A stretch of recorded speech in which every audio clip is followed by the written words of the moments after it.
Education remains a battleground for the PM's claims of progress.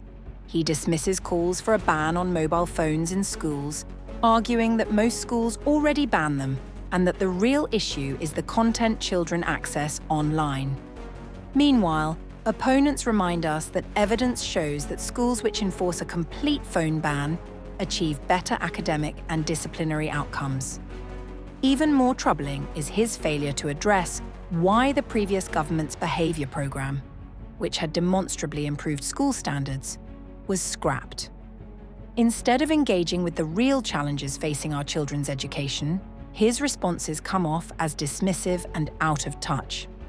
This isn't about petty policy tweaks, it's about creating an environment where every child can learn without distraction, and where teachers have the support they need to deliver real results.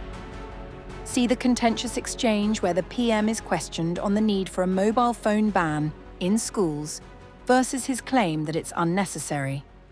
Why did Labour MPs vote against banning phones in schools last week?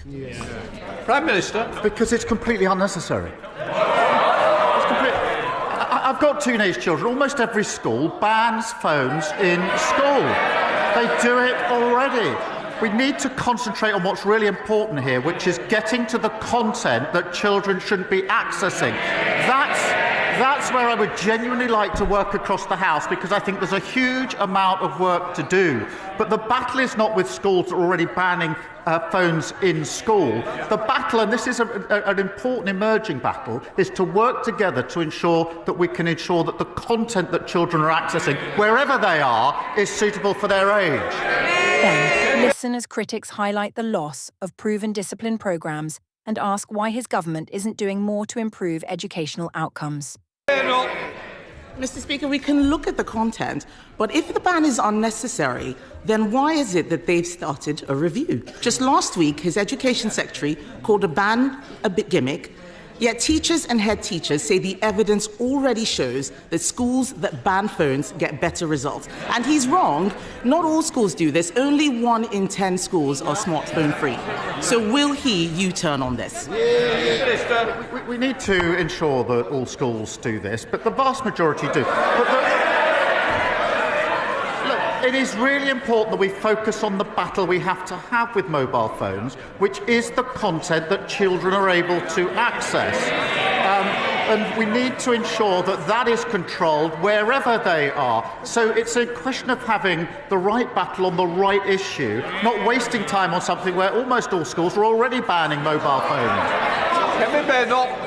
Mr. Speaker, I'm surprised that the Prime Minister would say this. His own government evidence says that phones disrupt nearly half of GCSE classes every single day. Discipline is the #1 issue in many schools. Under the Conservatives, schools became twice as likely to be good or outstanding after going through our behaviour programme. So why did the Education Secretary abolish that programme? Prime Minister. Mr. Speaker, she talks about the record of the last government.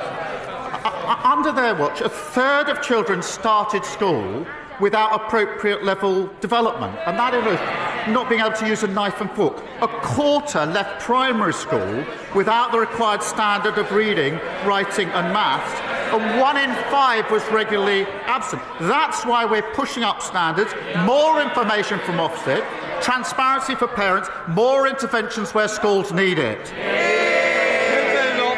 Mr. Speaker, he's not answering the question about discipline in schools because he doesn't care about discipline in schools. Everything he does is ideological, and his decisions are costing schools so much. The national insurance hike means every state school in the country has to pay more for teachers. The Education Secretary promised to compensate schools in full for the jobs tax. Why hasn't it happened? Prime Minister. Mr. Speaker, it was Labour that introduced academies. We pushed up standards. And this is not ideological. I'm a parent of 2 teenage children, both of whom go to a state school. So I'm vested in this, and it matters hugely to me. Nothing ideological about it. That is why we're driving up standards, as we always have done. Mr. Speaker, he didn't answer the question about compensating schools for the jobs tax. That is costing schools a lot of money. The CEO of the United Learning Group says the grant that they gave is 20% short. Some schools will face shortfalls of up to 35%.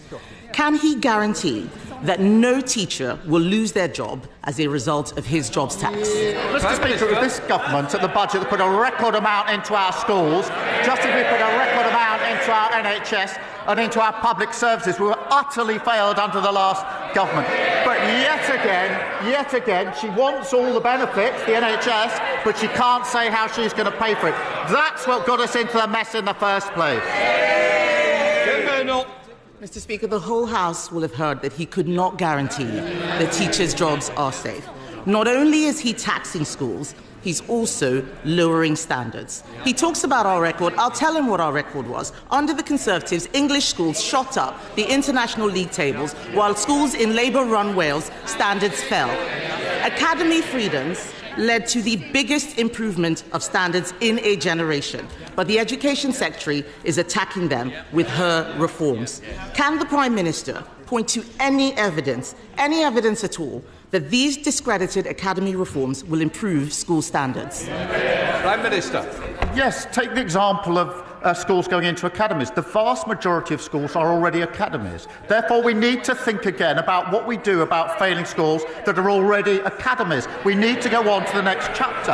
And they never take the big decisions, and that's why we ended up their record. Open borders, which she was the cheerleader for, a crashed economy, mortgages through the roof, the NHS on its knees, hollowed out armed forces, and what have we got already under this government? 2 million extra NHS appointments, 750 breakfast clubs, including one in her constituency, record numbers of people being returned who shouldn't be here, and fully funded increase in defence spending. That's the difference a Labour government made.